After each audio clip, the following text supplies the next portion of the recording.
사탄은 우리의 삶에 다양하고 정교한 방법으로 일을 합니다. 그렇다고 해서 사탄이 이루고자 하는 목적이 다양한 것은 아닙니다. 사탄이 다양하고 정교한 방법들을 통해서 이루고자 하는 목적은 우리가 하나님이 아닌 다른 곳에 집중하게 하는 것 그 한 가지입니다. 사막 한가운데 꽃 한 송이가 피어 있습니다. 그러면 당연히 꽃에 집중하게 되어 있습니다. 불모의 땅인 사막에서 피어오르는 생명의 경의를 느끼고 희망을 품게 되는 것입니다. 하지만 사탄은 사막의 모래와 뙤약볕에 집중하게 합니다. 그래서 절망에 사로잡혀 한 걸음도 나아가지 못하게 합니다. 없는 것을 만들어서 거짓을 강요하는 것이 아니라 그대로의 사실을 가지고 시야를 돌려 사실이 드리우는 허점이나 그늘에 집중하도록 유혹하는 것입니다. 때문에 사탄의 유혹을 분별하는 것이 참으로 어려운 것입니다. 에덴 동산에서 사탄이 아담과 하와를 유혹합니다. 성경에서는 사탄이 뱀으로 상징이 되어 뱀이 나타나 유혹한다고 되어 있습니다. 그런데 모세 묵시록이라는 책을 보면 천사가 나타나 아담과 하와를 유혹한다고 설명을 합니다. 우리가 사탄이라는 이름에 부여한 부정적인 이미지 때문에 잊고 있는데 사탄은 원래 천사였습니다. 다시 말하면 사탄이 천사의 말로 유혹하는 것입니다. 진리를 가지고 넘어뜨리는 것입니다. 천사의 말로 오는 유혹에 아담과 하와가 분별하기 힘든 것입니다. 그래서 유혹에 넘어가는 것입니다. 여러분, 성도를 유혹하여 낙심하게 하는 것이 무엇인지 아십니까? 사탄이 성도를 낙심케 하는 가장 큰 무기가 무엇이라고 생각하십니까? 바로 선입니다. 그리스도인은 대부분 선한 일로 낙심합니다. 즉 선을 행하다가 낙심합니다. 여러분, 낙심하는 가장 쉬운 방법이 바로 선을 행하면 됩니다. 선을 행하면 반드시 낙심케 되는 유혹이 찾아옵니다. 그래서 성경은 선을 행하다 낙심치 말라며 강하게 권면하는 것입니다. 선은 하나님께서 그리스도인을 통해 당신의 나라를 확장하시는 방법이기도 하지만 동시에 사탄이 그리스도인을 낙심케 하는 방법이기도 합니다. 때문에 사탄의 유혹을 분별하기가 매우 힘이 드는 것입니다. 여러분, 교회를 보면 분쟁이 참 많습니다. 아니, 분쟁이 없는 교회가 없습니다.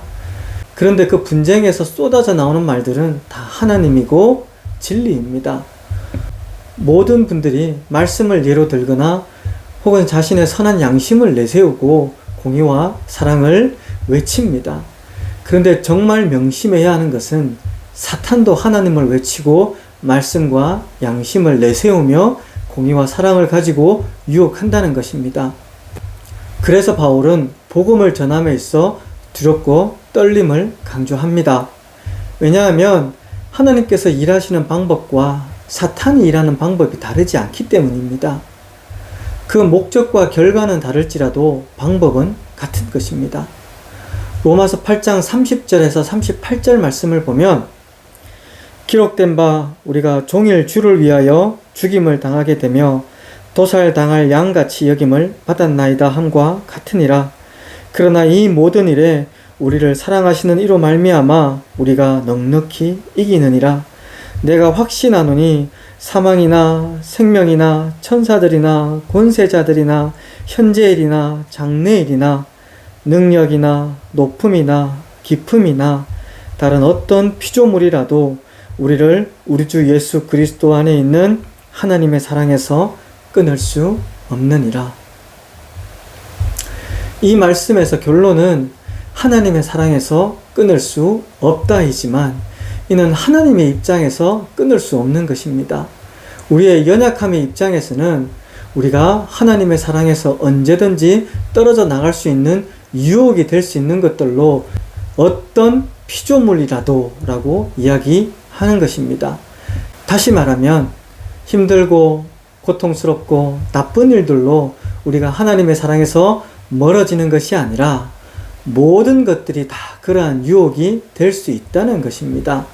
사망뿐만 아니라 생명, 천사, 권세자, 현재일, 장래일, 능력, 높음, 깊음, 이 모든 것들이 다 우리가 하나님의 사랑에서 끊어지는 유혹이 될 수 있다는 것입니다.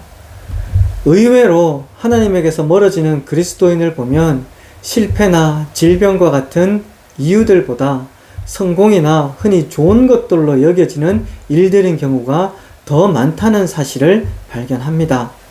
어느 날 갑자기 교회에 나오지 않는 분들의 그 이유를 알아보면 큰 병이 걸렸거나 혹은 사업에 실패를 한 경우보다 좋은 일들이 있거나 혹은 일이 크게 성공한 경우가 많습니다.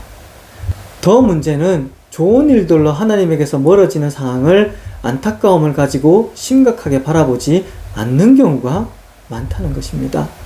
여러분, 이 사실을 늘 기억해야 하는 것은 매우 중요합니다. 축복과 저주가 한 입에서 나오는 것처럼 하나님께서 우리의 삶에 선으로 일하시는 방법과 사탄이 우리를 유혹하는 방법이 같습니다. 하나님은 축복뿐만 아니라 고난을 통해서도 일을 하시고 동시에 사탄 역시 고난을 통해서 우리의 삶을 흔들 뿐만 아니라 동시에 축복을 통해서 유혹하고 우리를 넘어뜨립니다. 그래서 사탄의 유혹을 분별하기가 참으로 힘듭니다. 아담과 하와가 사탄의 유혹에 귀를 기울인 것은 사탄이 천사의 얼굴로 다가와 진리를 가지고 유혹을 하였기 때문입니다. 사탄이 천사의 모습으로 다가와 먼저 에덴 동산에서의 자유와 먹을 수 있는 풍요로움이 아니라 단 한 가지 금지된 선악과에 집중하게 합니다. 있는 사실을 가지고 그 사실이 드리우는 그늘에 집중하게 하는 것입니다. 그리고 선악과를 먹으면 하나님처럼 된다는 진리를 가지고 유혹합니다. 선과 악에 대한 판단은 하나님의 영역입니다. 때문에 선악과를 먹는 것은 하나님처럼 되는 것입니다. 이것이 인간에게 축복인지 저주인지에 대한 논의와 별개로 하나님처럼 되는 것은 진리입니다. 사탄이 천사의 얼굴로 다가와 선악과를 가리키며 진리를 가지고 아담과 하와를 유혹하니 넘어가는 것입니다. 태초에 가장 완전한 인간인 아담과 하와가 유혹에 넘어갔다는 것은 모든 인간은 사탄의 유혹에 넘어갈 수밖에 없다는 것입니다. 그렇다고 해서 사탄의 유혹에 넘어가는 것이 정당화될 수는 없습니다. 하나님 안에 거하며 진리 위에 서 있는 그리스도인은 사탄의 유혹을 분별하여 넘어가지 않아야 하는 것입니다. 그런데 이 말이 또한 오불성설 같기도 합니다.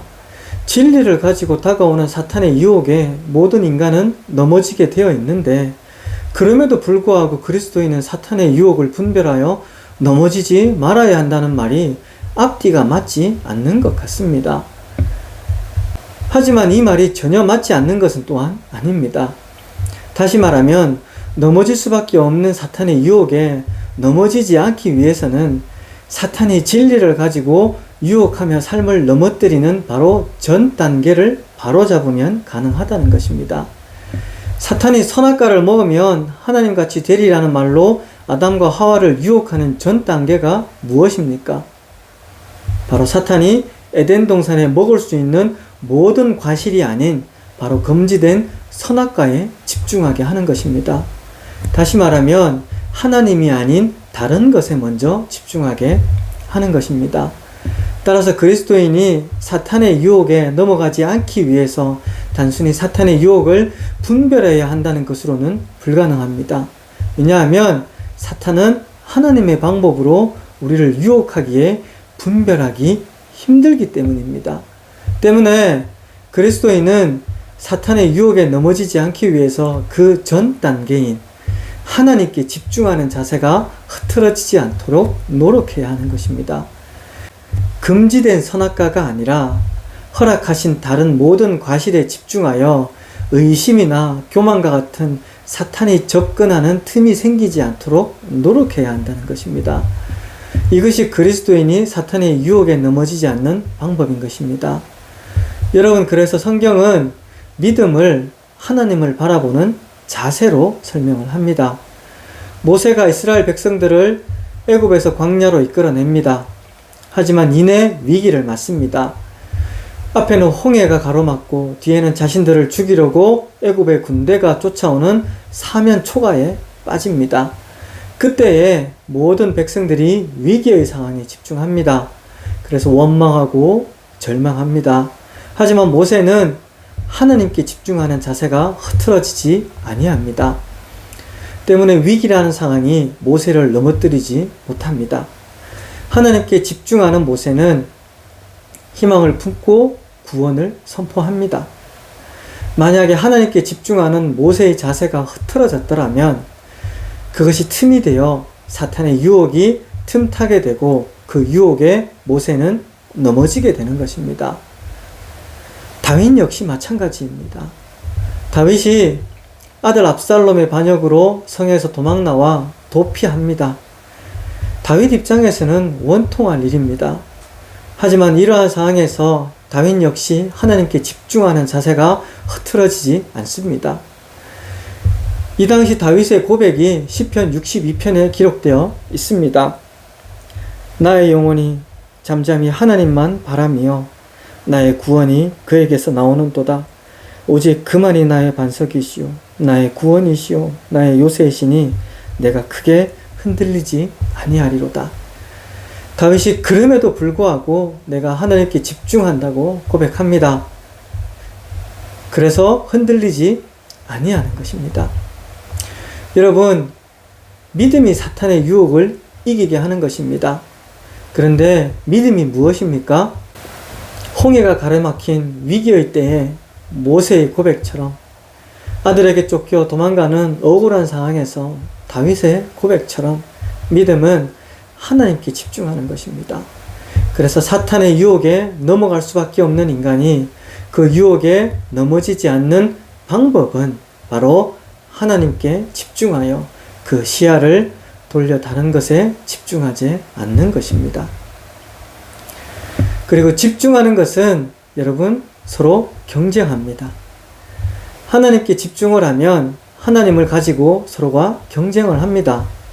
경쟁을 한다는 것은 점점 커진다는 의미입니다.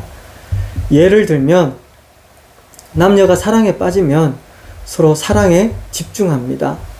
그러면 서로 사랑을 가지고 경쟁을 합니다. 그러면 사랑이 점점 커지게 됩니다. 그래서 서로 사랑할 때에 한쪽이 다른 쪽보다 더 사랑한다는 말은 사실 성립이 안 됩니다. 서로가 서로에게 집중하는 진정한 사랑이라면 사랑이 경쟁을 합니다.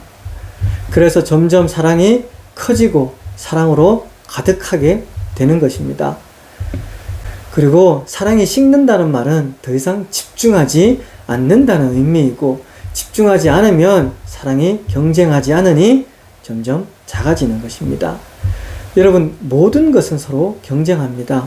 왜냐하면 인간의 감정은 서로 경쟁하기 때문입니다. 교만한 사람이 교만한 사람을 비판합니다. 왜냐하면 교만이 서로 경쟁하기 때문입니다. 그리고 교만이 경쟁하게 되면 교만이 점점 커집니다. 서로 더 교만해지는 것입니다. 미움, 시기, 질투, 의심, 두려움 등 이 모든 것들 역시 마찬가지입니다.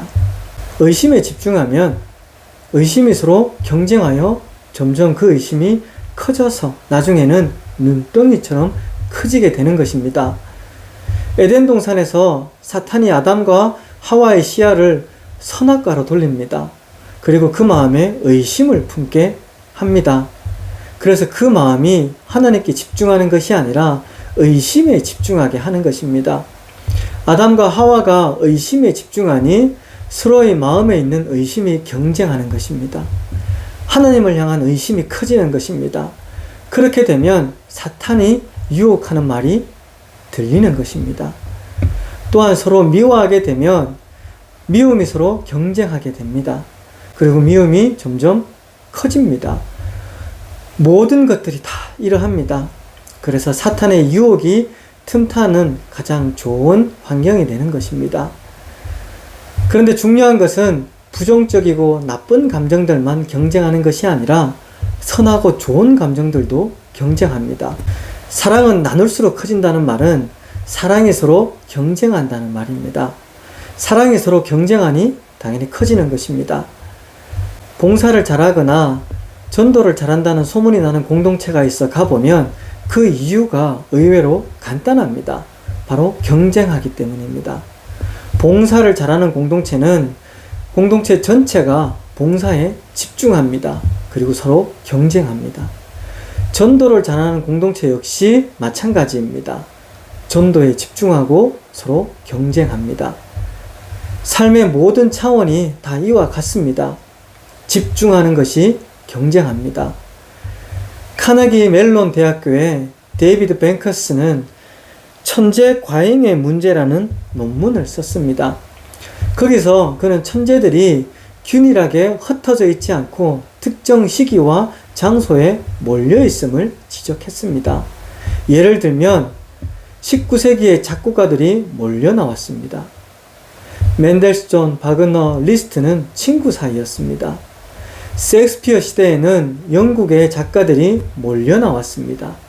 인구 7만의 피렌체는 르네상스 작가들의 반을 배출하는 도시가 되었습니다. 그리고 오선과 한음은 한마을에 살았습니다. 산삼 역시 몰려서 자랍니다. 특정 시기와 특정 장소에서 하나에 집중하는 일이 일어나면 서로 경쟁합니다. 그래서 그 집중하는 것이 커지는 것입니다. 따라서 그리스도인은 무엇에 집중하느냐가 매우 중요합니다. 하나님께 집중하는 그리스도인은 하나님께 집중하는 다른 그리스도인과 경쟁합니다. 믿음 역시 서로 경쟁하는 것입니다. 믿음의 공동체는 믿음을 가지고 서로 경쟁하는 곳입니다. 그래서 성경은 철이 날카롭게 한다고 말씀하는 것입니다. 여러분은 무엇에 집중하고 있습니까?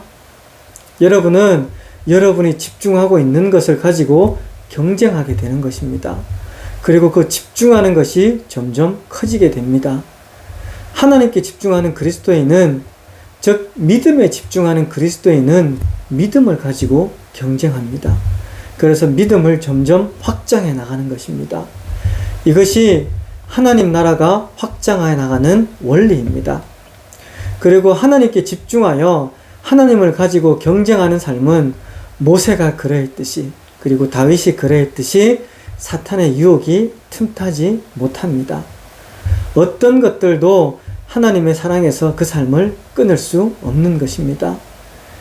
만약에 여러분이 집중하고 있는 것이 하나님이 아니라면 여러분의 삶에서 하나님은 그의 사랑과 은혜는 결코 커질 수 없습니다. 이러한 삶은 하나님의 사랑이 끊어지는 유혹이 쉽게 틈타는 것입니다. 오늘 본문 말씀인 빌립보서 4장 8절에서 10절 말씀까지를 보면,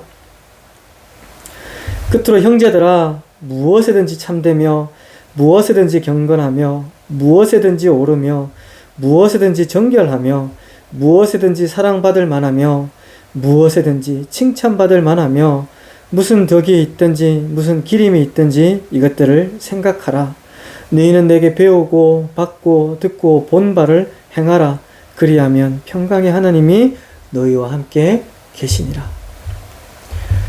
그리스도인이 무엇이든지 참되며 무엇이든지 경건하며 무엇이든지 오르며 무엇이든지 정결하며 무엇이든지 사랑받을 만하며 무엇이든지 칭찬받을 만한 삶을 사는 것은 사탄이 결코 원하는 바가 아닙니다. 그래서 삼킬차를 찾는 우는 사자처럼 그리스도인을 유혹하여 넘어뜨리기 위해서 최선의 노력을 다하는 것입니다. 그리고 이러한 사탄의 집요하고 끈질긴 유혹에 넘어가지 않을 사람은 없는 것입니다. 그렇기에 그리스도인은 사탄의 유혹이 틈타지 못하도록 하나님께 집중하는 자세가 흐트러지지 않게 깨어 있어야 하는 것입니다. 하나님께 집중하는 것이 바로 믿음입니다. 이러한 믿음이 그리스도인의 삶을 지키는 것입니다. 여러분은 하나님께 늘 집중하는 믿음의 삶의 길을 소망합니다. 그리고 집중하는 하나님으로 세상에서 모든 이들과 경쟁하는 삶의 길을 소망합니다. 하나님을 경쟁하고 하나님의 은혜를 경쟁하고 하나님의 사랑을 경쟁하는 삶이기를 소망합니다. 그래서 하나님의 사랑을, 하나님의 은혜를 점점 크게 만들어서 하나님의 나라를 확장해 나가는, 참으로 이 시대에 하나님께서 그 자리에 세운 의인의 삶이기를 주님의 이름으로 축원합니다.